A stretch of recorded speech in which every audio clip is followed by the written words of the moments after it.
The boss wanted to plant money in the cleaner's belongings to help her, but when he opened her wallet, he found something inside that changed his life forever. Igor walked down the long office corridor thinking about the upcoming meeting with suppliers.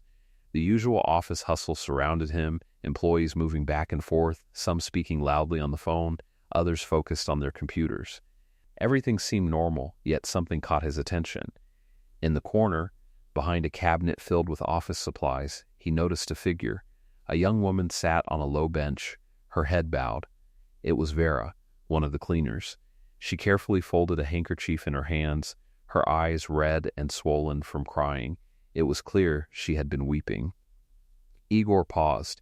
He was not the kind of person who ignored someone in pain, especially when the young woman looked so lost. "Vera?" He called gently as he approached. "Are you all right?" She startled, as if caught doing something she shouldn't. Quickly, she wiped her face with the handkerchief and looked up at him. "Oh, I'm sorry," she said in a quiet, shaky voice. "I'm fine, really. I should get back to work." Igor frowned. Her voice trembled, and her expression was filled with embarrassment. Nothing about her demeanor suggested she was actually fine. "Vera, are you sure?" he asked. "Did someone upset you? Maybe I can help." No, it's nothing," she replied quickly, rising to her feet. "Sorry for bothering you. I'll get back to work." Her words felt rushed, her movements nervous. She turned and walked away, leaving Igor standing there watching her go. Questions swirled in his mind. What could have upset her so deeply? Why had no one else noticed? A knot of unease tightened in his chest. This was his company, a place he tried to keep friendly and respectful. The idea that someone here might have driven a hard-working employee to tears disturbed him. He continued down the corridor thinking. He didn't know Vera well, but he had heard that she worked diligently and kept to herself. People often overlooked cleaners, yet Igor believed they deserved the same respect as anyone else. It bothered him that someone might have mistreated her. When he reached his office door, he stopped and glanced back toward the area where she had disappeared. The office hummed with business as usual. No one seemed to notice that something unsettling had happened, that a young woman had been crying right here in the middle of a place that was supposed to be professional and fair. "No smoke without fire," he muttered, stepping inside and closing the door. Sitting at his desk, he placed his hands on the smooth surface and closed his eyes for a moment. He wanted to understand what had hurt Vera so badly. He was not the kind of person who ignored problems. Turning in his chair, he considered who might know more. There was one person who understood the dynamics of the office better than anyone, Valentina Petrovna, a longtime employee who knew everyone and everything that happened within the company. He decided to speak with her. He picked up the phone and dialed her number. "Good afternoon, Valentina Petrovna," he said when she answered. "Could you come to my office in about 10 minutes? I'd like to discuss something." Igor leaned back in his chair, determination settling over him. He needed to find out what was happening, and if Vera was in trouble, he would do what he could to help. The pressure stirred genuine outrage in him. "And Vera?" he asked. "How's she holding up?" "She's silent," came the reply. "What else can she do?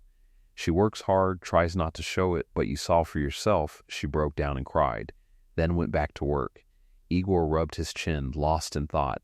He admired Vera's resilience, but the fact that she had to fight through so many burdens gnawed at him. "I know you, Igor Vasilievich," Valentin Petrovna said. "Once you take on something, you don't back down. The girl could use some help, but be careful. She's proud, she might refuse." Her words hung in the air. Igor felt a pull he couldn't ignore. He wanted to help Vera, but he also wanted to understand how such treatment could exist in his company at all. "Thank you, Valentin Petrovna. You've been a great help. Now get back to your work. I'll handle this," he said, escorting her to the door. When the door closed behind her, Igor sank back into his chair. This was only the beginning, he knew, but determination burned in him. Alone, elbows on the desk, fingers clasped, his mind replayed her words, slum queen, donkey. The insults echoed in his head. He had never imagined that something like this could happen in his company, a place he thought was a united team. Yet now, staring out the window at the bustling streets, people on the sidewalks looked like tiny figures, each carrying their own burdens. We all face hardships, he thought, but why do some help while others make life harder? Vera would never complain. She was the kind to suffer in silence, proud and self-reliant, Yet this could not go unnoticed. A girl already carrying so much should not be crushed by someone else's malice or envy. But how could it happen? Igor asked himself. In a workplace full of educated people, how could such cruelty be ignored? His disappointment ran deeper than frustration. This was a systemic problem. Perhaps people had grown used to ignoring these moments, turning a blind eye to injustice rather than confront conflict. He stood, paced the office, sat again. He realized he had to intervene. It didn't matter how others perceived it. Inaction was complicity, and he could not allow himself to stand by. But how? If he defended Vera openly, it might embarrass her or make her more vulnerable. If he stayed in the shadows, the problem might never be solved. He needed a way to help her while sending a clear message to the team that such behavior was unacceptable. Valentina Petrovna's warning lingered. Proud, she might refuse help. It complicated things. Igor had to offer support without reproach, a silent shield she could accept without pride clashing. He looked out the window again, decision made. He would not sit idle. It wouldn't be easy, it might take time, but he would confront this injustice. The resolve lit a fire inside him. He returned to his desk, opened his laptop, and jotted notes. Step 1. Figure out how to help Vera. Step 2. Identify who allowed this and why. Step 3. Change the atmosphere so it would never happen again. Resistance was inevitable. Some might see his actions as unnecessary or accuse him of meddling. But this wasn't just about the company. It was a matter of conscience. Finding a way to help Vera was harder than he expected. He didn't want to make a scene or publicly demonstrate support that could embarrass her or harm her standing among colleagues. He realized the only solution might be anonymous help, so she would never know who it came from. Morning came. Igor pulled a few bills from his wallet. Enough for clothes or a small grocery run, he calculated. Money wasn't an issue, but too much could raise questions. He carefully prepared just enough to offer support without causing doubt. The day moved on. Igor waited until everyone left for lunch. The corridors emptied, the cleaning staff vanished into the large hall. Perfect timing. He slipped into the storage room where the cleaning staff kept their belongings. His eyes immediately landed on Vera's modest, slightly worn bag, neatly folded but not locked. Inside, a wallet with a few small bills and some coins. Barely anything, Igor thought, a bitter ache rising in his chest at the thought of her managing with this. Gently, he withdrew his own money and prepared to place it inside, his heart racing with the thrill of secret intervention, a small act, yet charged with justice and care. But suddenly, his gaze fell on something glinting among the small change in the wallet, a tiny golden cross. Igor froze. It was so unusual, so unmistakable, that he could not recognize it. It was his father's cross. No, it can't be, raced through his mind. He picked it up, trying to make sense of it. The cross was unique, with delicate engravings along the edges. He remembered seeing it around his father's neck many years ago, back when he was just a child. The cross had vanished on the very day that it etched itself into his memory forever, the day they had rushed to the hospital, the day of the accident. Memories surged in his mind, his mother lying unconscious on the back seat of their car, his father leaping out to help a woman from another vehicle. A little girl, about 6, standing on the roadside, her frightened eyes wide. The woman in the car had reached out, tearing the cross from his father's chain as if pleading for help. Igor felt a pang deep in his chest. Could it be her, the same girl? He carefully returned the cross to the wallet, his head spinning from the flood of memories. Had fate led them here after all these years? And why did the cross end up with her? Perhaps her mother had kept it, a grim reminder of that tragic day. He closed the bag, pressing it to his chest for a fleeting moment. What do I do now? His attempt at anonymous help had become something much bigger. He couldn't just leave the money, pretending nothing had happened. He knew he had to uncover the whole truth. Pocketing the cash, Igor wiped the sweat from his brow. His heart hammered like a drum. He left the office quietly, careful not to make a sound. For a fleeting instant, it felt like someone was watching him, but the corridor was empty. Back at his desk, he sat down heavily and exhaled. Thoughts jumbled in his mind, and a strange, fateful feeling settled over him. Even if he wanted to ignore it, he couldn't. The past was no longer something he could brush aside. Everything was more complicated than he had imagined. Mechanically, he shuffled papers, yet the golden cross in Vera's wallet seemed to pull him back in time, unlocking old memories with vivid intensity, as if it had all happened yesterday. He was 10 years old. His mother, Elena, had been unwell for weeks, pale, weak, often lying down to rest. His father, Dmitri Pavlovich, had been desperately trying to find a competent doctor with little success. That morning she had seemed slightly better, standing at the stove, making breakfast, even joking with Igor as he ate his omelet. But suddenly, her face went pale, her eyes closed, and she collapsed to the floor. "Mama, Mom!" Igor screamed, panic surging. "Dad, come quick!" Dmitri Pavlovich burst into the kitchen, scooped Elena into his arms, and raced to the car. "Get in! We're going to the hospital," he shouted. Igor scrambled after them, slamming the door and sitting beside his mother on the back seat. She was unconscious, her breathing faint, her face pale like porcelain. His father slammed the engine into gear, the car hurtling down the road so fast the trees outside blurred into streaks. Igor's heart pounded in sync with the roaring engine. "Dad, will she be okay?" he asked, voice trembling. Dmitri Pavlovich didn't answer, gripping the wheel so tightly his knuckles turned white, his eyes fixed on the road ahead, lips pressed into a thin line. Suddenly, a car appeared on the opposite lane. The oncoming driver panicked, jerking the wheel, and the vehicle skidded, flipping onto the roadside. "Shit!" His father cursed, slamming the brakes. Their car screeched to a stop. Igor watched in horror as his father leapt out and ran toward the overturned vehicle. Igor froze, unsure what to do, before finally climbing out. Near the wreck, he saw her, a 6-year-old girl trembling violently, eyes wide with fear. A scrape marked her knee, her dress was streaked with dust. She didn't cry, only stared at the crumpled car. From inside, his father was pulling a woman out, her face bloodied but alive. She grasped his hand and whispered, "Please, help my daughter." Her hand brushed against the cross on Dmitri Pavlovich's neck. The chain snapped and the golden cross fell into her palm. She clutched it tightly, repeating, "Please, help my daughter." Igor's stomach twisted.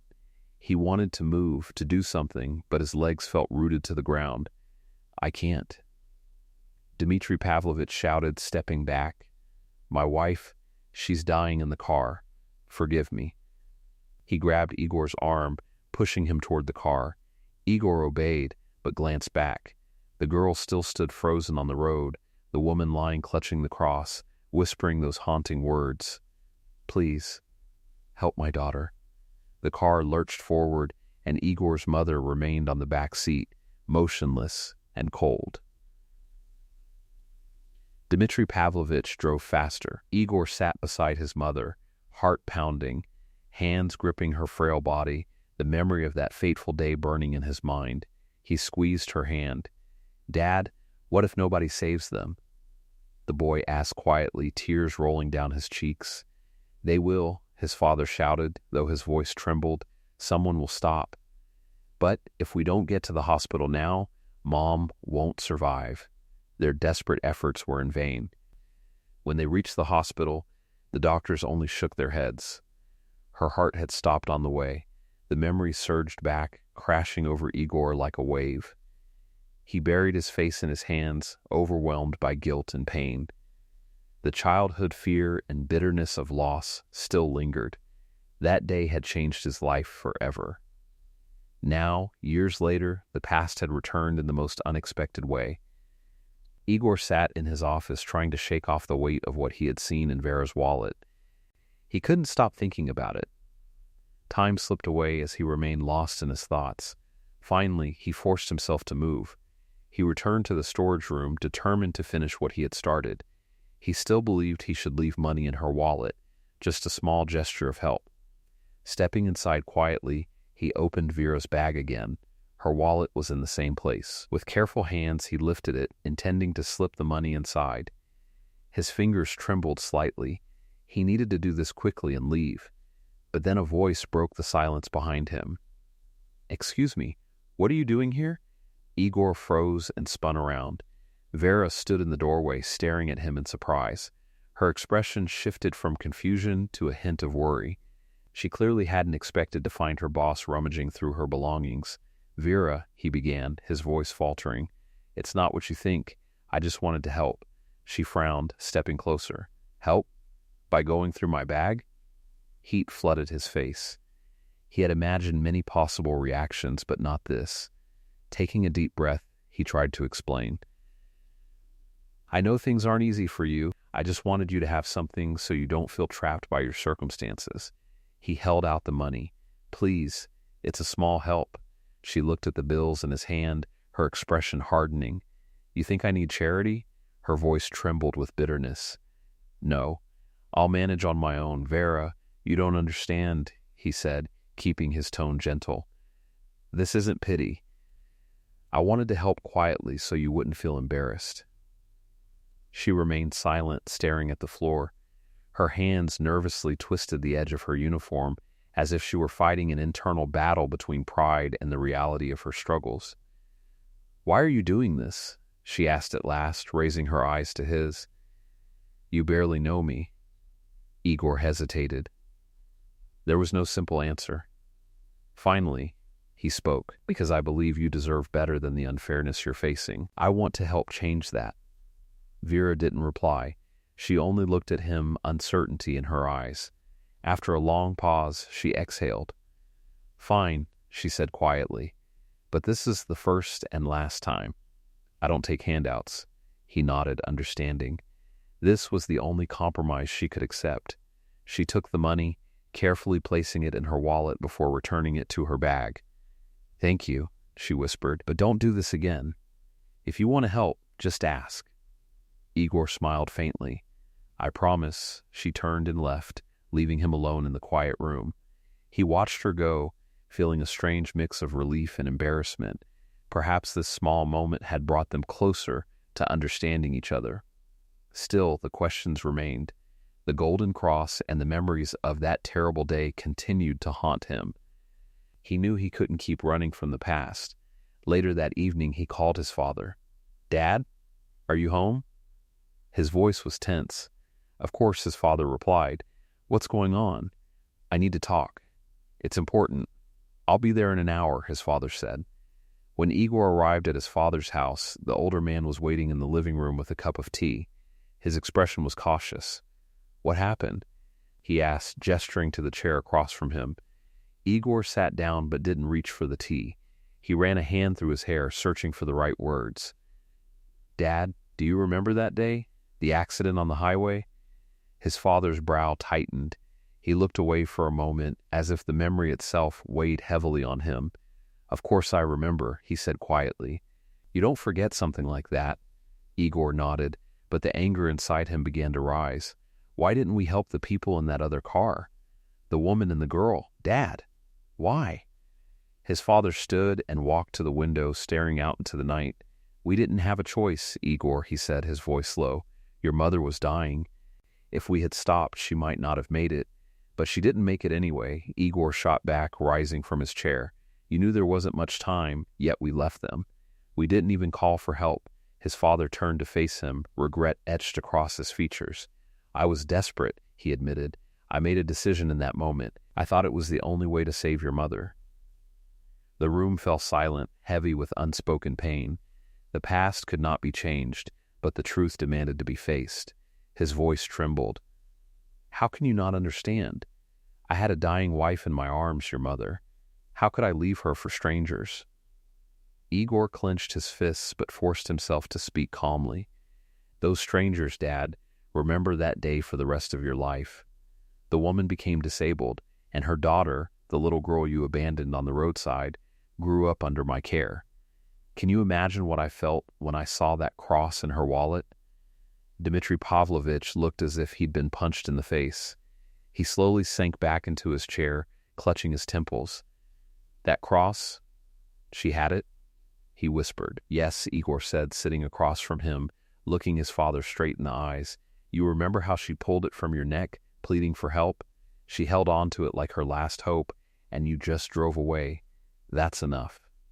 Dmitri Pavlovich's voice rose. Do you think it's easy for me to live with this? I think about that day every single day. But we weren't to blame, Dad, Igor pressed gently. We didn't hit their car. It was her, an inexperienced driver who lost control. Maybe you're right, Dmitri Pavlovich said, voice cracking. But is that an excuse? We could have helped. We should have helped. Not left them there, Igor rose, desperation etched on his face. How can you talk about innocence when the woman ended up disabled and her daughter grew up in poverty? Dmitri Pavlovich closed his eyes, trying to stifle the surge of pain. A heavy silence settled over the room. You think I don't understand? You think it doesn't hurt me? He finally said. Yes, I made a choice, and every time I remember that day, I curse myself. But time doesn't turn back. The past can't be fixed. Igor leaned in, voice softer but firmer. No, Dad, the past can't be changed, but we can help them now. They're still here, living with those memories, carrying the consequences. You can make their lives easier. Don't you want to at least try? Dmitri Pavlovich lifted his eyes, a mix of fear and guilt swimming in them. What do you want from me? He asked quietly. For starters, Igor said, we need to find out how to help that girl's mother. She's still sick, disabled. She needs treatment. We can pay for it. This is just the beginning. Dmitri Pavlovich was silent for a long time. Then he nodded, as if coming to a decision within himself. Okay, he said. If there's anything I can do to make their lives easier, I'll do it. Relief washed over Igor, but a strange weight remained. He knew there was still a long road ahead. Yet the first step had been taken.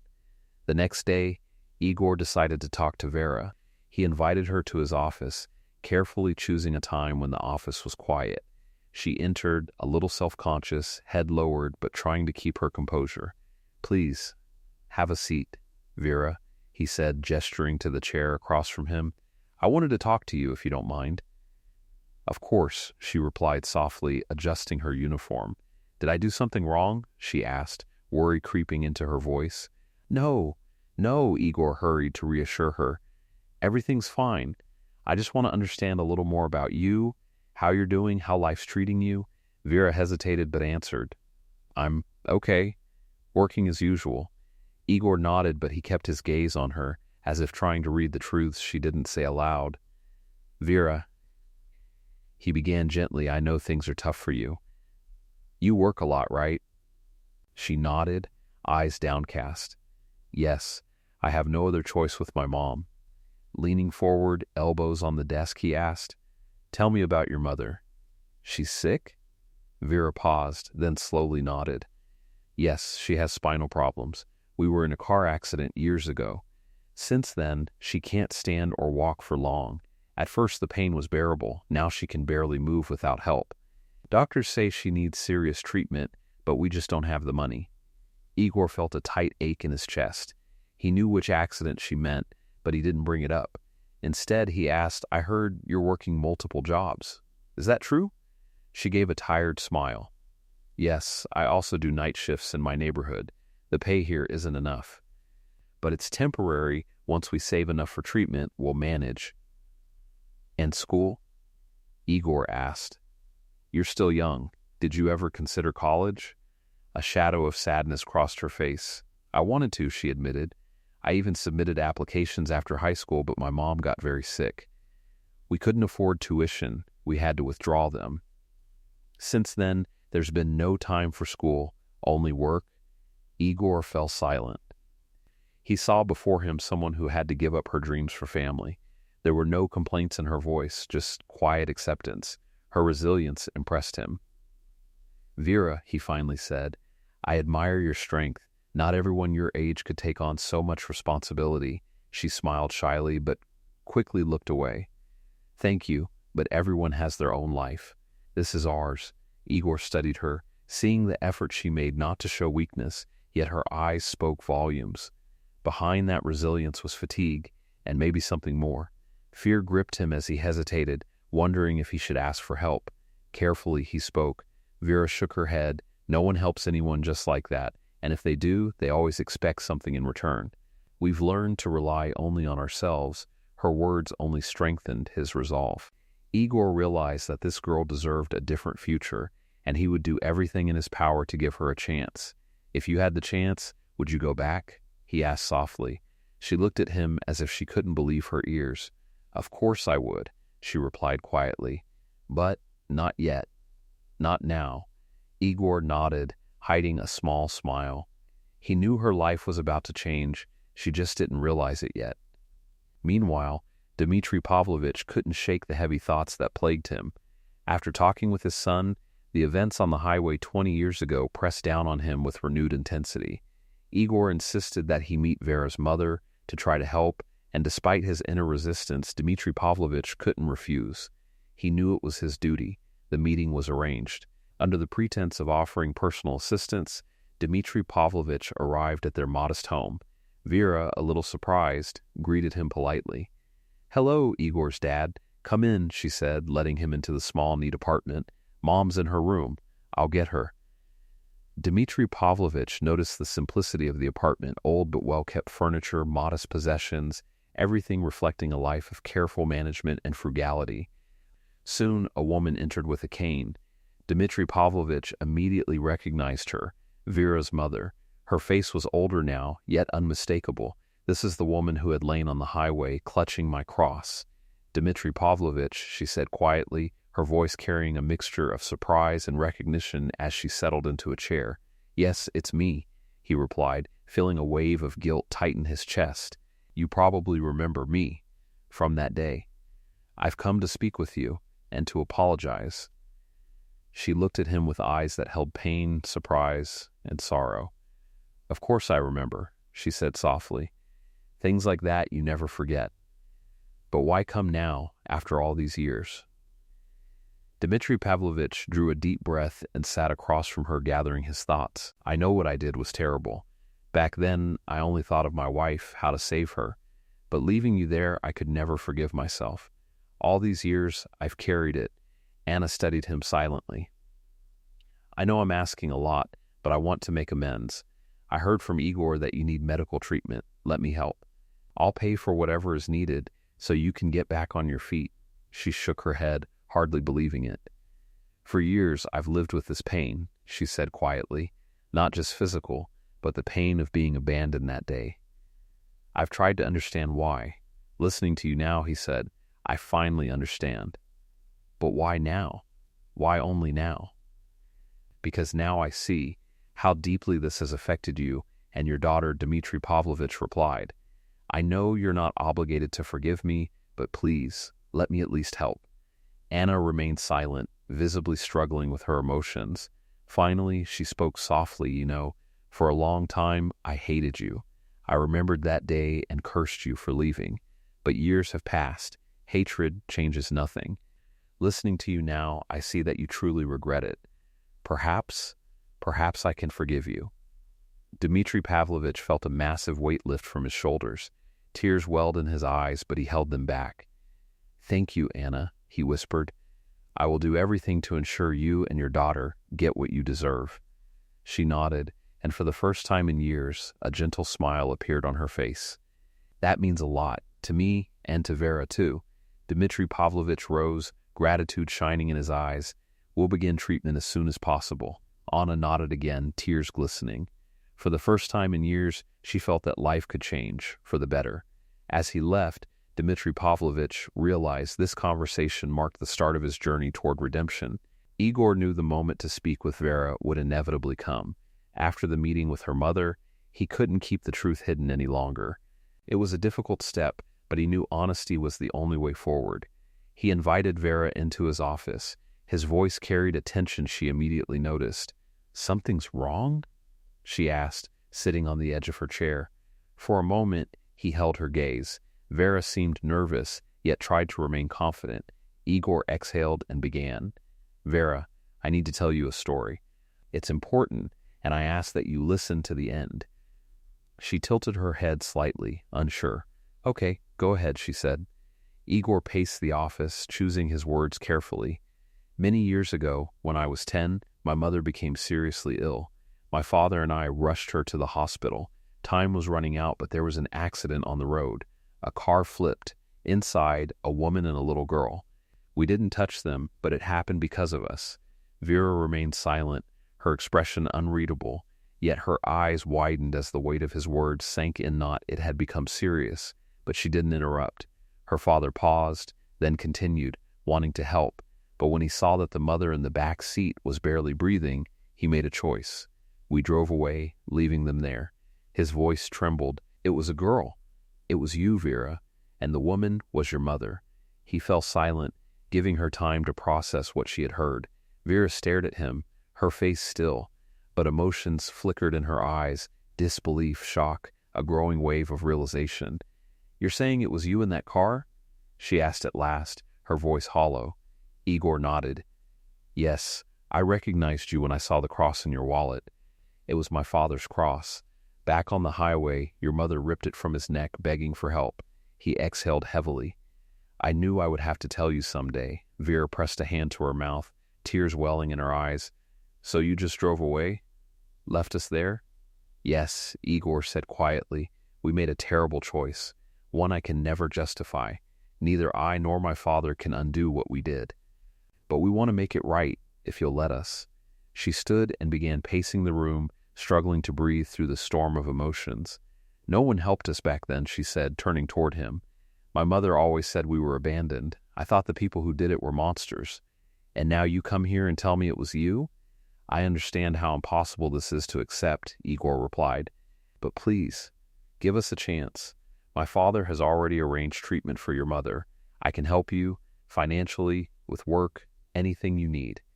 We want to build a life that you deserve. You think money will fix it?" She snapped, bitterness sharpening her words. "No," he answered firmly. "Money can't give you back the years you lost, but doing nothing would be another betrayal. We want to show that we regret what happened and that we are willing to do everything we can to make amends." She fell silent again, fighting an inner battle. It was clear she wanted to reject him, to shut the door on everything he had said, but something inside her held her back. "I don't know how to respond to this," she finally admitted, her voice trembling. "It's too much. Too sudden." "I understand," Igor said. "Take your time. Think about it. We aren't going anywhere. Just know that you can count on us. We will do whatever it takes." She nodded, tears glistening in her eyes. It hurt deeply, but within that pain, something new flickered. A fragile sense of hope. Igor knew this was only the first step, but he also knew he had done the right thing by telling her the truth. Now everything depended on her decision. Treatment for Anna began almost immediately. Dmitry Pavlovich contacted leading specialists and they agreed to take her into their clinic. Vera hesitated at first, unsure whether to accept help, but her mother finally persuaded her. "Daughter, this might be my only chance to walk again," Anna said, gripping Vera's hand. "Without them, I would just fade away in this apartment." "All right, Mom," Vera whispered at last. "Let's try." The clinic was one of the best. They ran tests, designed a treatment plan, and prepared for surgery followed by months of rehabilitation. Dmitry Pavlovich paid for everything, asking no questions. He visited the clinic often, bringing Vera so she could support her mother. "You're making good progress," one of the doctors said a month into treatment. "If things continue this way, you may be walking within 6 months." The words were like a gift. Anna cried when she told Vera. "I might walk again," she said, her face shining with hope. "I'm so happy, Mom," Vera replied, hugging her. Life for Vera began to change as well. With Dmitry Pavlovich's help, she took on work to support herself and focused on building a future. He encouraged her to return to school. "I can help you choose a good university," he told her. "You deserve to study something you love." "I've always dreamed of becoming a designer," Vera admitted, "but I thought it was impossible." "Nothing is impossible," he replied with a faint smile. "You have talent. You can do this." The process of applying to school wasn't easy, but with his support, she succeeded. For the first time in years, she allowed herself to dream. Meanwhile, Anna completed rehabilitation. When the day came for her to leave the clinic, her steps were slow and uncertain, but she was walking. Vera, Igor, and Dmitry Pavlovich waited for her outside. She embraced each of them, tears streaming down her face. "I don't know how to thank you. No words are needed," Dmitry Pavlovich said. "Just live your life. Be happy." Igor felt a weight lifting from his shoulders. He had wanted to help from the beginning, to see real change, to know that their actions had finally brought healing instead of suffering. It was only a first step, but it was a step toward something better. He caught himself realizing that Vera had become more than just someone he wanted to help. She had become someone deeply important to him. "You see how everything changes," he once told his father while they were driving back from the clinic. "We can't fix the past, but right now we've done something good." Dmitri Pavlovich nodded silently. His face was calm, but there was relief in his eyes. He knew he had, at least in part, made amends for his mistakes. Now Anna and Vera were living new lives. Anna spent more time outside, taking walks, visiting neighbors, proud that her daughter was studying at university and chasing her dreams. Vera, in turn, felt her future filling with purpose. Igor continued to support them, thrilled to watch their lives transform and proud that he could be part of it. Dmitri Pavlovich, though more reserved, often visited Anna, always celebrating her progress. For Igor and his father, these changes weren't just the result of effort, they were a way to find peace within themselves. They realized that even from mistakes, growth was possible if you tried your hardest to make amends. Life had returned to its rhythm, but now it was brighter and full of meaning for everyone involved. After each visit, Igor and Vera often lingered together, discussing everyday matters or sharing thoughts. Vera gradually began to trust him, seeing his genuine interest not just in her well-being but also in her dreams. One evening, after another rehabilitation session, Igor suggested a walk through the park. The place was quiet, with winding paths between tall trees, and the air smelled faintly of pine. "You always care so much about people," Vera said, smiling at him. Igor shrugged, a little embarrassed. "I'm still learning what it means to care. Before, I was too absorbed in work and my own problems, but your story, it changed something in me." Vera stopped and faced him. "It feels like you do more than you should." "Why?" Igor hesitated for a moment. "Because I want you to have the life you deserve. You've carried so much for so long." He paused, slightly unsure, then added, "And I respect you. Honestly, I enjoy spending time with you." Her eyes widened in surprise, but then she smiled, a warm, sincere smile that made Igor's chest tighten. "Thank you," she whispered. "I'm not used to hearing that." They continued walking, but after that conversation, something shifted between them. Vera became more open, and each meeting grew more personal. Igor shared stories of his life, of his mother, of the guilt he had carried from that day. Vera, in turn, shared her fears and dreams. When Anna finished her treatment, their bond grew even stronger. Vera often turned to Igor for advice, and he gladly supported her. They began planning her studies, discussing her future career. Vera realized that Igor didn't just want to help, he believed in her like no one ever had. One day, while preparing documents for her university application, Vera looked at him and said, "You've changed my life." "I don't even know what to say. Just be happy," he replied. "Seeing you happy, that's what matters most to me." At that moment, she understood that he was more than someone who had helped her. Igor had become someone essential in her life. Their feelings grew gradually, and now she couldn't imagine her life without him. A year later, the wedding day dawned bright and sunny, as if nature itself blessed Igor and Vera. The hall was decorated simply but tastefully with white tablecloths, fresh flowers, and soft lighting, creating a cozy atmosphere. Everyone could feel that this day wasn't just a celebration of love, it was a symbol of new beginnings. Vera looked incredible, her dress designed from her own sketches highlighting her natural beauty. Anna couldn't take her eyes off her daughter, tears of happiness glistening. "You're simply magical," she said, holding Vera's hand. "I never imagined I'd see you this happy," Vera replied, hugging her. "You taught me to fight and never give up." Among the guests were Igor's colleagues, including Valentina Petrovna, who had always supported Vera. Smiling, she held a champagne glass. "Now our girl's life is finally all right," she said, addressing Dmitri Pavlovich. "You did well, Dmitri Pavlovich, a true father," she added. He smiled, a little embarrassed, and replied, "Thank you, Valentina Petrovna. I'm glad I could be part of this." Even Vera's former office bullies were at the wedding, standing awkwardly at the side. Finally, one of them, Marina, gathered the courage to approach her. "Vera," she began hesitantly, eyes downcast, We acted wrongly. Please forgive us." Vera looked at her calmly. That's in the past, she said. I hold no grudges. I hope you've learned to respect others. She nodded, blushing, and hurried back to the others. That moment became, for Vera, the final closing of a chapter in her life. Later, she stood on her own for the first time in a long while, even twirling slightly to a slow melody, a shy smile spreading across her face. Dmitri Pavlovich approached her. "Anna, you're an incredible woman," he said softly. "I'm so glad everything worked out for you." She returned his gaze with a gentle smile. "Thank you, Dmitri, for everything. Without you, I wouldn't be here today."